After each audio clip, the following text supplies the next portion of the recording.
Hello there, everybody, and welcome back to Circling Seattle Sports on Converge Media. Of course, as always, I'm your host here, Charles Hamaker.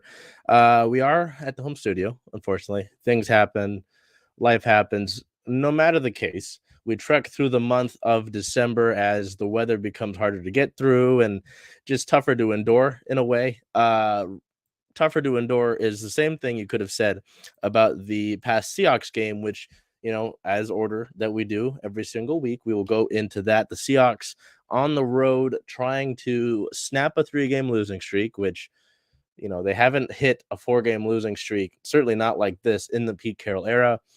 And they would do that, though, in this game. They would fall to the San Francisco 49ers here on the road by a score of 16-28. Just a tough one. Seattle was really never able to get out of the gate after halftime. The first quarter wasn't bad. I mean, Seattle was able to get 10 points out of it. The first drive that they allowed to San Francisco wasn't great. Christian McCaffrey breaks a big run in that one. It looked like the 49ers were really on their way to running away with this game. Thankfully, though, Drew Lock at quarterback, yes, we'll get to the reasoning behind that. In at quarterback was able to kind of settle things down, find DK Metcalf for a touchdown. Jason Myers added a field goal. You go into the half down by 4 at a score of 14-10. You think, all right, you're holding the explosive 49ers team to not that much. They were getting chunk plays. I mean, there's talent all over their offensive side of the ball, obviously. But you go into the halftime, you don't feel too bad about it. After that, things just kind of collapsed for Seattle. I mean, there were a few good plays that the Seahawks made. Julian Love got a pick. The Seahawks forced a fumble on Brandon Ayuk. But after that, Brock Purdy, this 49ers offense with George Kittle, with Christian McCaffrey, with Deebo Samuel was just able to go and pull away in this one. Unfortunately, Drew Lock throws 2 interceptions in the fourth quarter, and it's been tough the last 3 weeks leading into this game for the Seahawks, and it becomes even more tough after this 4th straight loss in a row. And questions continue to be asked of this current roster, this coaching staff, this front office. So we look on the offensive side of the ball. I went with Tyler Lockett as my player of the game. Not necessarily a ton of standout performances on the offensive side of the ball for Seattle. Running the ball, Zach Charbonnet was your leading rusher with 44 yards. Most of that coming on a big 23-yard gain, his longest of the day. Kenneth Walker was back in action today. Well, in that game, pardon me. But he only got 21 yards on the ground on 8 carries. But Tyler Lockett, my offensive player of the game in this loss, 6 receptions for 89 yards, including a 24-yard long on 6 targets. So didn't drop any passes, was able to reel in every time that he was throwing the ball. Tyler Lockett, we've said it multiple times throughout the course of this season, has been a consistent presence for the Seahawks offense, something that they can use when teams take away the athleticism of a DK Metcalf or that running game. DK didn't have a bad game. He was targeted 5 games. Well, not his game could have been better. I apologize. 5 targets, 2 receptions, 52 yards, and a touchdown there for DK. It did spread the ball around, but it ultimately wasn't enough there. On the defensive side of the ball, the secondary play from Seattle wasn't great overall. I mean, that is a testament.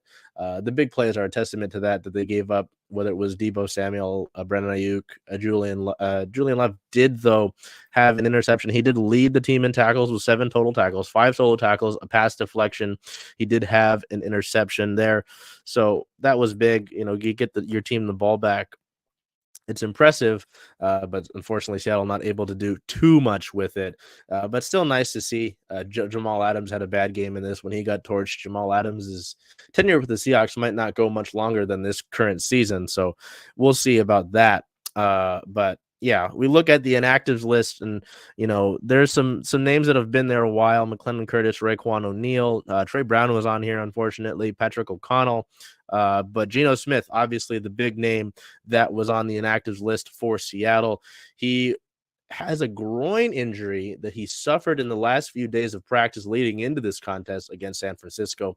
And he did try to go in warmups, but it didn't seem like he could do so. So Drew Lock got the start. The team did sign quarterback Sean Mannion, pardon me, to the active roster ahead of this game so that they could have a backup in the case that Geno wasn't able to go. And he wasn't. The current groin injury that Geno is dealing with is looked at as a 2-week recovery time. So for him to be able to push through that would have been somewhat miraculous. But looking at all of that, I mean, it's really tough. I mean, not having your quarterback isn't very ideal. Your starting quarterback, that is. The Seahawks offensive line hasn't been able to pass protect for Geno hardly all season long. He's dealing still with the triceps injury that he suffered against the Rams on the road after taking that helmet to the arm by Aaron Donald, and now this groin injury that he suffered in practice. It's just been a rough go. Seattle really hasn't been able to hit a consistent stride throughout the course of the year. And it doesn't necessarily seem that will start anytime soon. They've gone through this current big gauntlet stretch of 4 games, having lost the first 3. They play the Philadelphia Eagles next. The Eagles have struggled to a degree in the past few weeks, but they've been playing better teams than Seattle, certainly.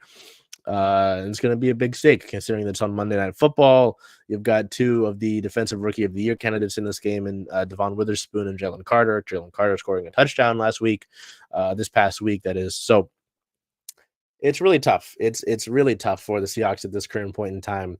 The secondary is giving up big plays. The run defense, I mean, the tackling still remains an issue.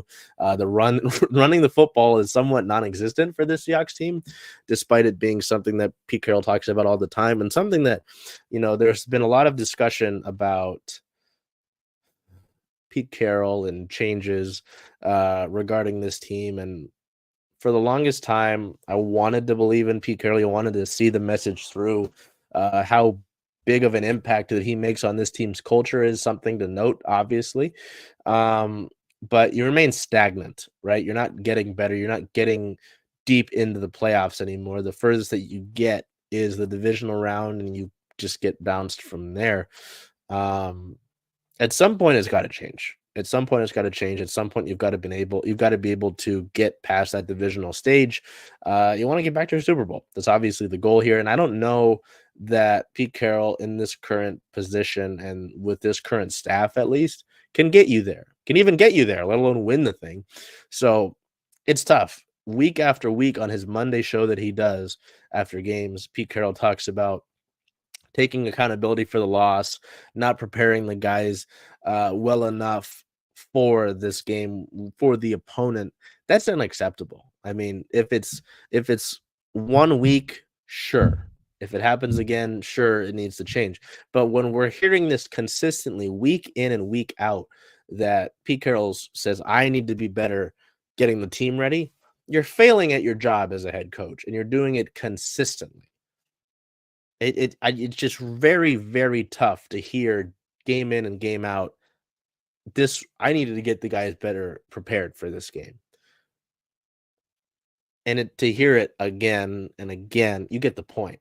So, yeah, not certainly not ideal for the Seahawks. Artie Burns left this game with an injury, I believe it was a knee injury. Yes, he left this game with a knee injury, and Devon Witherspoon did leave this game with what Carroll called a hip stinger. He does believe, though, that Witherspoon should be able to get back in time for next week's game on Monday night against the Philadelphia Eagles, which is a big help for Seattle. So really, really tough. I mean, yeah, that's my biggest thing on it is if you continue to hear I needed to be better, it's one on you to go and make that change. So Pete Carroll can't go to anybody else to fix that. And 2, if I'm hearing it again, and if you keep saying that, I shouldn't be heard in the first place. That this shouldn't be brought up again and again and again. So you get the point. Um, it might be time for serious change in the Seahawks organization. And it's tough because there are some good talented pieces. You know, the last few draft classes have been pretty rock solid. There are some solid veterans on this team. And I don't necessarily think that they're far off, but I think that similar to how the Kraken are playing this season, something's got to change. Um, so I mean, and they are different. There are good differences in those two teams and the struggles that they're dealing with, and we'll get to that when we get to their segment. Um, but yeah, it's not looking like something that's going to be able to be fixed necessarily in the short term. Something that's going to require a simple solution. So, as I mentioned, that next game is Monday Night Football against the Philadelphia Eagles. Your Seahawks sit at a 6-7 record. They're third in the NFC West, despite the fact that the Rams lost in overtime to the Ravens this past week. The Eagles, pardon me. The Rams still hold the tiebreaker because obviously they swept the Seahawks this season. So the 49ers have swept the Seahawks this season. So any hope of a division title is almost gone, and you continue to hold on to the threads that are your playoff chances, and you're losing more of those threads week by week. So you hate to put that sort of designation on it, but this arguably could be a must-win game. Seattle, the Eagles are beatable at their current state. I just don't have a lot of confidence that this current Seahawks group can do it with the way that the coaching staff has failed to get them prepared for these big games against good opponents. You know, good coaching staffs are able to overcome any sort of talent gap, and that's not happening right now, even when the Seahawks have had a more talented roster at times in some of these losses. So, excuse me, or when the coaching staff should have been able to make the difference in these tight games that they've played. So, uh, I'm sorry, I had to take the beanie off. You're gonna have to deal with the bald. Um, I don't know. I just can't do. It's beanie season right now, or toque season. Sorry. Just can't do it right now. The Mariners have been quiet over the course of the past week. Obviously, if you follow baseball or the Mariners, or even just the sports world, superstar Shohei Ohtani signed with the LA Dodgers. There's more details that have come out today about his contract, and there's no real point in speaking on that. He got a 10-year, $700 million deal. I know I'm saying there's no point in speaking on it. I'm going to do it. A 10-year, $700 million deal. So the Mariners were far out of that competition. And that was talked about throughout the course of this offseason, that the Mariners heard about the contracts being offered to Ohtani and they basically scoffed at them. But now it leaves you with questions. There's been talk that the amount of money that the Mariners are left with is $20 million, which isn't a lot at all to fill the respective gaps that this team has. Any talks that the Mariners have had about acquiring Isaac Paredes and Randy Arozarena from the Rays have somewhat quiet down. There's rumors that the Mariners are interested in trading for Josh Naylor, who's not a bad hitter whatsoever. But I don't know, at least given the way that things have gone for the Mariners in this current offseason, I don't blame fans for being upset. It's understandable. It's very understandable, and it's a reasonable question to ask. Is it worth my money to support this team this season? Right now, no. I mean, to have to salary dump the contracts of Evan White and Marco Gonzalez and have to give up a guy like Jared Kelenic is incredibly mind-boggling. To trade away an Eugenio Suarez, sure, his strikeout numbers were bad. Sure, his bat speed was going down. But to get rid of that clubhouse presence and a fan favorite at that is incredibly frustrating. A clubhouse favorite, your starting third baseman, and there's no real direction in sight right now. Is it going to be through trades? We don't know. What are the Mariners willing to give up? Is it going to be through free agency? Probably not, because they don't have a lot of money to spend. The talk about the regional sports network and the changes that have come with that seems to hinder this organization and this ownership group a lot. So anyway, it's 62 days until pitchers and catchers report. We'll see. It is still approaching mid-December. But obviously, again, there's not necessarily a lot to be hyped up about or believe in when it comes to this Mariners organization, its front office, its ownership group, amidst this current offseason. So we'll see. That one's such a headache to talk about. Looking over here, this one's not so much a headache to talk about. Yesterday, in the WNBA Draft lottery, the Storm were given the 4th overall selection in the 2024 WNBA Draft. They had the worst odds to move up, and they did not. So they sit at the 4th spot in the draft lottery. They will have 3 picks in this upcoming 2024 WNBA Draft. The 4th overall pick in round 1, obviously, as we've just mentioned. The 14th overall selection again, in the 2nd round, and then the 26th overall selection in round 3. So this, depending, of course, on who declares for this upcoming WNBA draft, this could be a very impactful pick for this Storm team, who brought Jewel Lloyd back, who was able to get a 2-year extension out of the Gold Mamba, who's got Jordan Horson coming off of an impressive rookie season and is getting that shoulder rehab throughout the course of the offseason.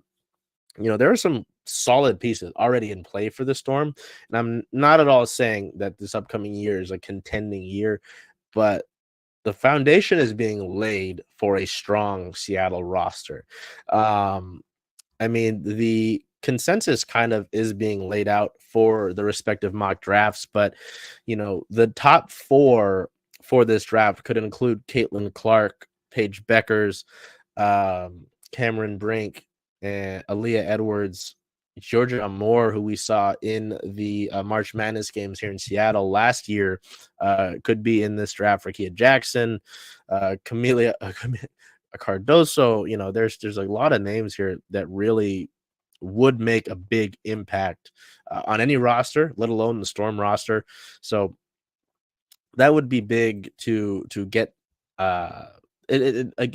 To an extent, it depends on who declares for this draft. I don't imagine we'll see many of those players, many of those names decide to come back to college for another year. But again, 4th pick, hard to complain about that, especially with the way that this roster, showed flashes last season. It wasn't great, obviously. If you get the 4th overall pick, the wins and losses aren't going to be that great. But nobody expected last year to be much of a competing year anyway. I know I thought I had the bold prediction, the hot take last offseason that maybe they would be a scrappy playoff team. They showed scrap, but there was a very big lack of some key things like finishing, like a consistent shooter outside of Jewel Lloyd. So no, it'll be fun to have this pick, that 4th overall pick. You'll go through free agency. You'll be able to lure some teams here surely because you've got Jewel Lloyd on the roster, because you've got that pick. Jordan Horson's good to play with. You've got that training facility that should be finished in the spring. So you play in Climate Pledge Arena. So you're one of the more respected organizations in all of the WNBA. So it's exciting. I think it's an exciting offseason. It should be a lot of fun to cover, and it should be a lot of fun to see what players end up in a Storm jersey by the time that we're getting ready for training camp. So that's that for Storm-related news. The only thing that we've got over in the Sounders department is the further news, rumors, linking of the Sounders and the young Argentine forward Pedro de la Vega from his current club.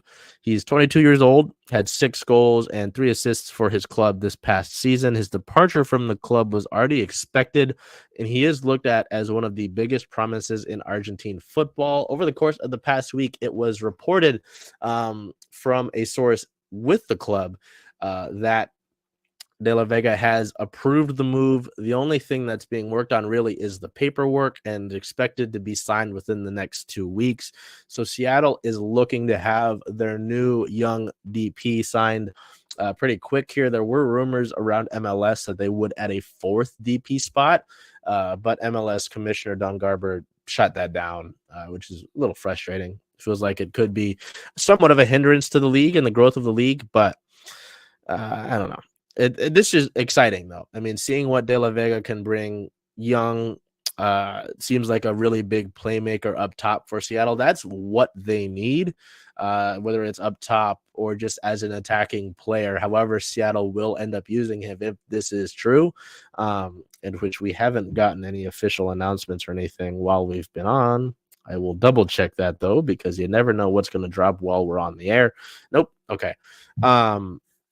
This would be big for the Sounders. You know, they had a decent roster last year. I mean, it was aging. You've got some players that will be moving on. The Sounders have already gone through their respective offseason moves to finish up the 2023 MLS year. And now it's a big offseason. The branding, the Sounders officially changed their branding to the new crest. I guess we should do that here with our branding. So we'll do that in a little bit. Well, after this show, obviously, by the time that we see you next week for the show on the 18th. But no, I'm excited for the De La Vega signing. It should be interesting, though, to see what else Craig Weibel and the Sounders front office is able to do to improve this roster and get it back to, you know, competing for an MLS Cup, which is crazy to say because it's not like they finished poorly in the standings this year. It was just the potential of what they should have been was higher than what reality was for the Sounders. So anyway, speaking of potentials and reality, the Kraken, oof. We'll go over the past week of games before we get to any real complaints, criticisms, and just general crying about this team because it is tough. The past week started on December 4th at the Montreal Canadiens with a 2-4 loss. Our player of the game, defenseman Adam Larson, 1 assist, 1 point, 1 plus minus, 1 hit, and 7 shots on the night for the Big Cat. The next game, as Seattle kicked off a 6-game homestand, started off with a loss, December 7th versus the New Jersey Devils, a 1-2 loss. Our player of the game, who is featured in our photo of the game by our good photographer, Rio Giancarlo, Ty Cartier. Cartier, 1 goal, 4 shots, 3 hits on the day. Carts continues to be a physical presence for this Kraken team, despite still being a rookie, being considered a rookie, that is, and 1 takeaway on the day for Carts. Seattle started this game out relatively solid. Philip Grubauer kept him in it all night long, but wasn't able to get enough support there. The 1 goal from Cartier wasn't enough to help the Kraken get the win. It's tough. I mean, it's a skilled and fast-paced Devils team, and Seattle didn't do that bad of a job of containing them. But just the story. Sorry, goodness gracious. Not all night long. I apologize. That's right. Philip Grubauer had to leave this game. Wait, no, I am right. Pardon me. Sorry. Just couldn't get the puck luck, and they really haven't had that sort of thing at all this year. That continued with the December 9th loss versus the Tampa Bay Lightning, a 3-4 loss in overtime. Our player of the game, defenseman Jamie Alexiak, 1 goal, 1 point, 1 plus minus, 4 shots, 2 block shots, and 1 hit on the day for the Big Rig. So nice to see him get back on the scoreboard. Our photo of the game here is Vince Dunn, Alex Wenberg, and Jared McCann celebrating McCann's power play goal that gave the Kraken the lead in the third period, a lead that they had not had throughout the course of the game. In this one, Seattle goes down by 2 goals in the first period. One of those goals coming right before the first intermission. Really frustrating, just continued lapse defensively and kind of just not the best effort all around. Seattle is able to make the push. They're able to tie this game going into the final period. Jared McCann's power play goal gives them a lead, but Nick Paul scores a tire late into the third period. The Kraken get a push, and they get a penalty going into the overtime frame. They're not able to do anything with the penalty, with the man advantage, in overtime, and they give up the eventual game-winning goal to Nikita Kucherov. That one really frustrating, considering you had the lead going into it. You had come back from that 2-goal deficit, and you only get the 1 point out of it when you should have had the 2.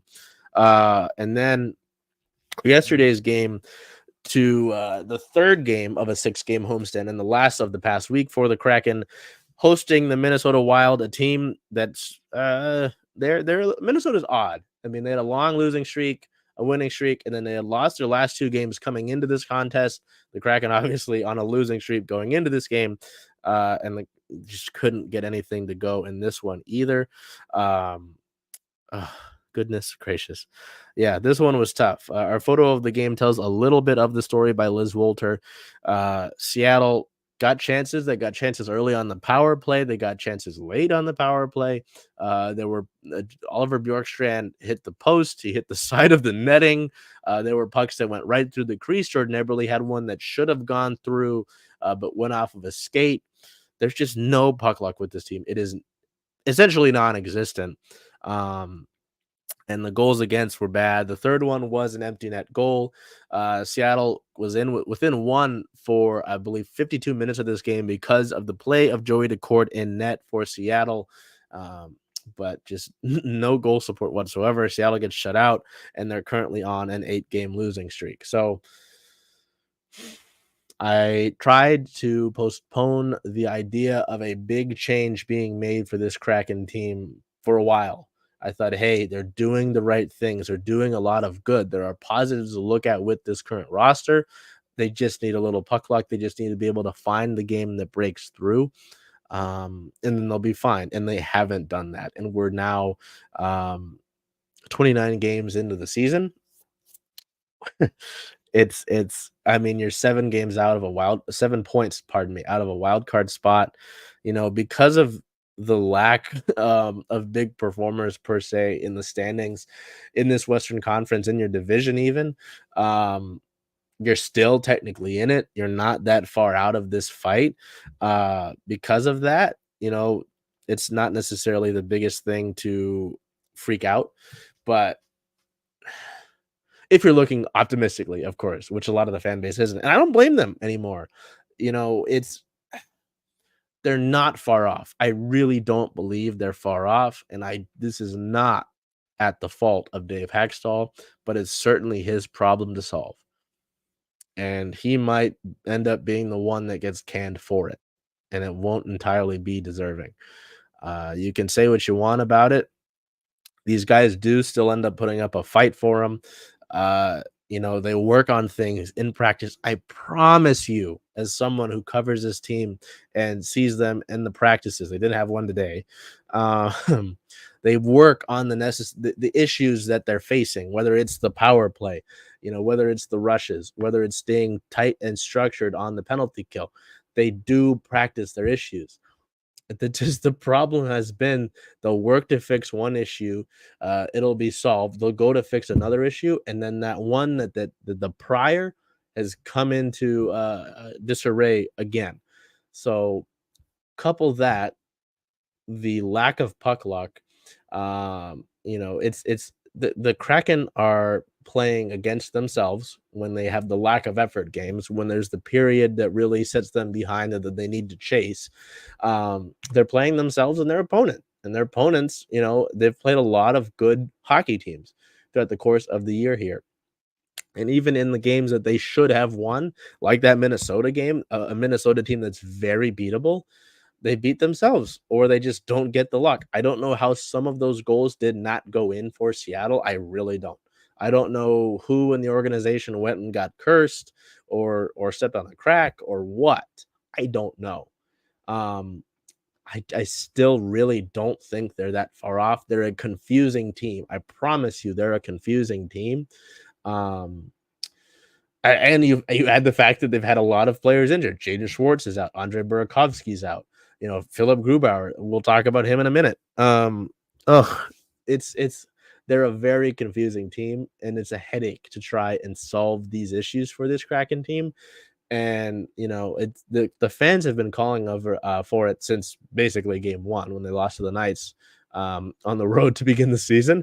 But big changes might need to happen. It might just be what sets this team going into the right direction, which is unfortunate because I don't think that this group is a bad group. I don't think Dave Haxtell has done a bad job with this roster and with this team. I really don't.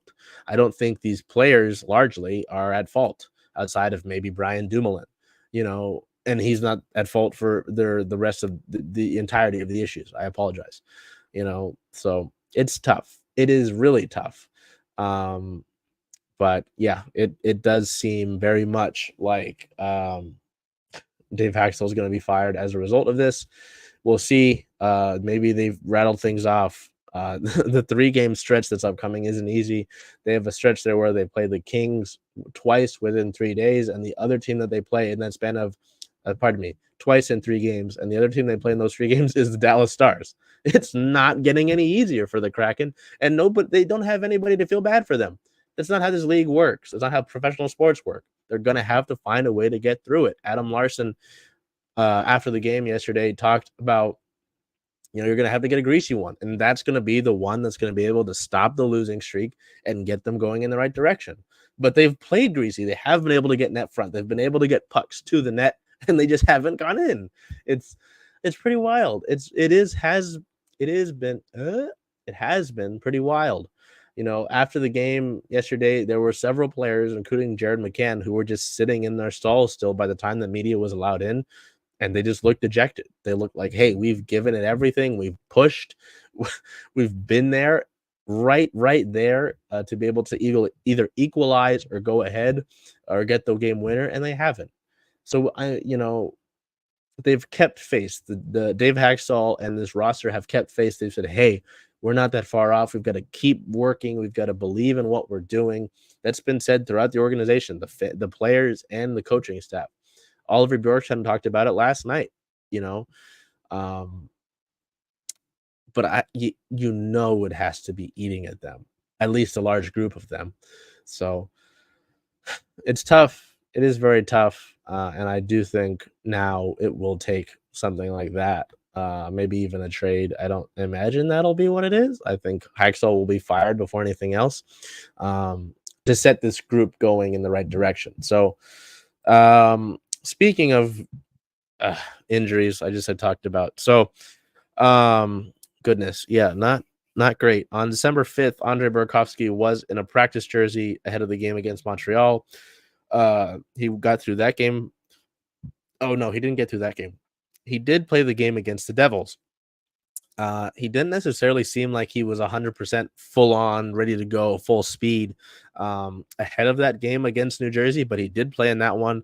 He did leave the game, though, late into the second period. He came back in to start the third period. He played 2 shifts and then did not return for the rest of the game. The next day, he was deemed out week to week with an upper body injury. It is different, though, than the injury that he suffered that kept him out for 6 weeks, that he suffered against the New York Rangers earlier in the season. So I don't know how you, yeah. I'll say this on Berkey. It's been really tough for him. I mean, you know what you're getting with Andre Burakovsky when he's healthy. He can move the puck well. He was the team's leading point scorer before he got injured last season. And it's tough. So I think all the poor takes on Twitter are just poor takes, and I shouldn't give them the light of day. And we'll move on from that now. On December 10th, goaltender Philip Grubauer was placed on IR after he left that game on the 9th, with lower and upper body injury. Well, pardon me, I read that wrong. Philip Grubauer was placed on IR on the 10th. He left the game against the Lightning after an injury that he suffered late into the second period, pushing across from one end of the crease to the other, going to make a stop as the Kraken were on the power play, as the Lightning almost got a shorthanded chance. He went down and was on the ice for several seconds after he had gone down. He looked slow getting off the ice. We never saw him return after the second intermission. And we still don't have a real set and clear idea of what the injury is and any timeline that he'll be out for. Nothing. Okay, good. Nothing. I always get scared that something's going to happen while we're here. Yeah, so maybe we'll hear about it tomorrow in practice. We'll have to see. Justin Schultz also left the game on the 9th with an injury, an upper body injury. He took a puck to the face.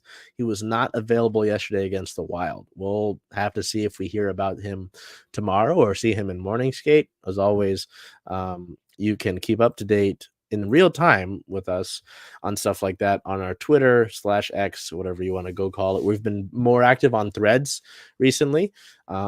So that would be good as well.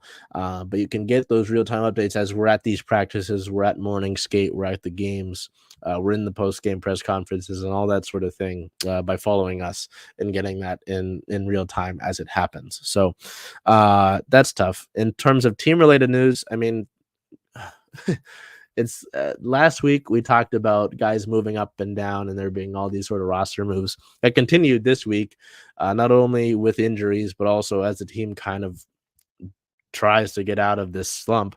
On December 5th, the team recalled defenseman Riker Evans from the Coachella Valley Firebirds. So the second overall pick ever by this Kraken team after Matty Beniers has made his debut. He's looked pretty solid in the time that he's been here. There have been some mistakes. Sure, that's going to happen with a young defenseman who's playing in his first 3 games with a team that's struggling. But he's looked pretty solid, and I do think that he will be a defenseman that will be with this Kraken roster, hopefully, for a long time.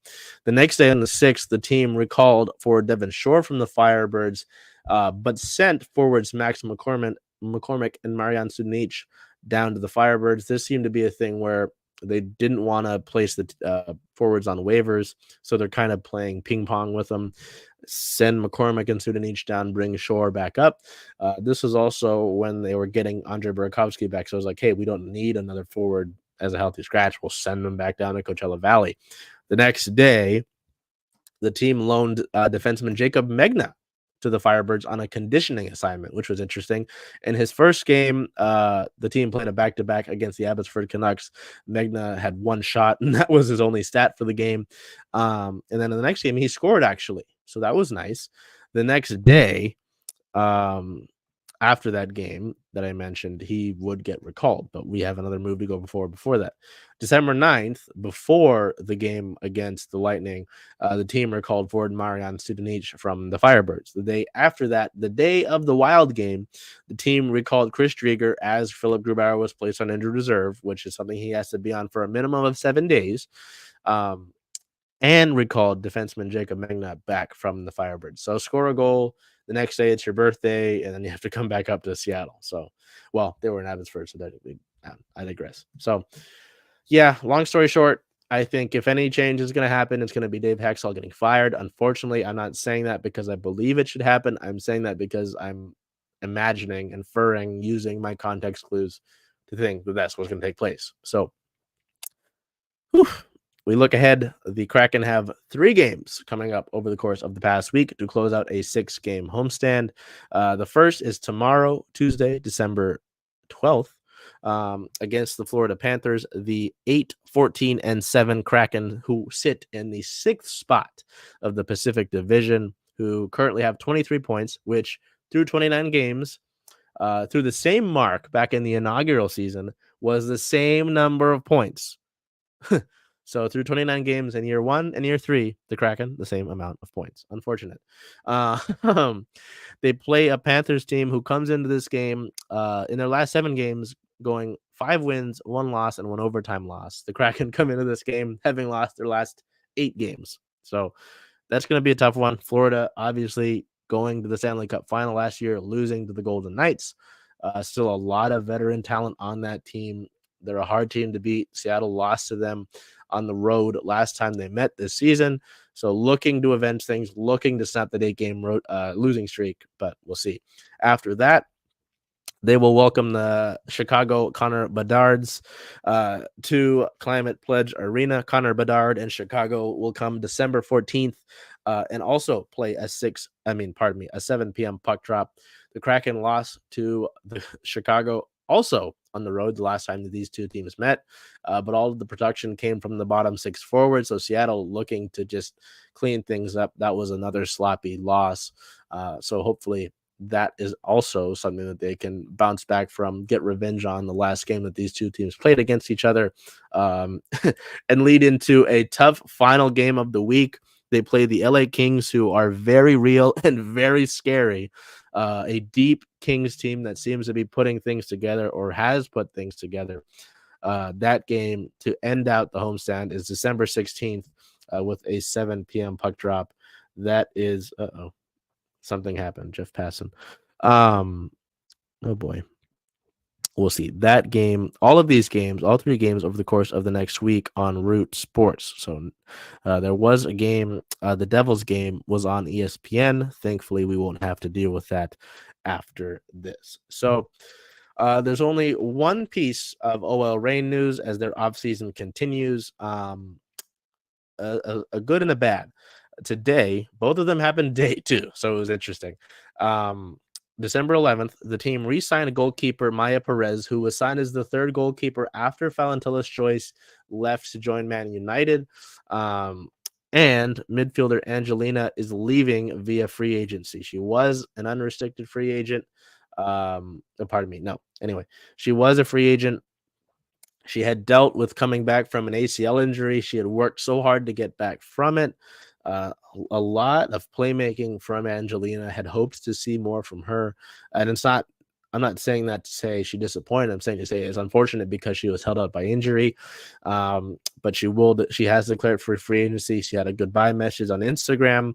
It basically said, I'm off to new adventures and new things. So looking for a change of scenery, maybe a way to reignite a bit of a spark. Since she signed with the Reign back in 21, Angelina has totaled 28 regular season appearances, 10 of them being starts, recording 1 assist, 15 shots, 63 duels won, 22 tackles won, and 9 chances created. So unfortunate that we didn't get to see more Angelina. Unfortunate that she will not come back with the Reign this upcoming season, but wishing her obviously the best of luck.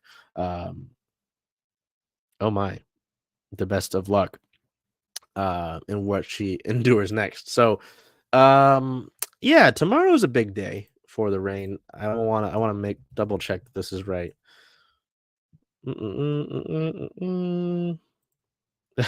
Because as far as my notes are correct, the expansion draft is tomorrow, and I'm not prepared for that.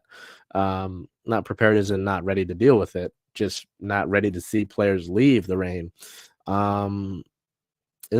Yeah. Prior to the expansion draft, clubs will submit a list of protected and unprotected players, which will be distributed to all clubs on the 12th. Oh, okay. The actual draft is on the 15th, so it's still this upcoming week. So that's not great. But after the expansion draft, everything in the offseason should really start to move. The entry draft is on the 12th, but all of the talk for the Reign has been about Rose Lavelle and Emily Sonnet. Why haven't they signed yet? They haven't signed yet because of the expansion draft. If they signed with the Reign already, the Reign would either have to protect them or have to protect other players. And it's a lot easier to just go and wait for the expansion draft to take place and then sign them.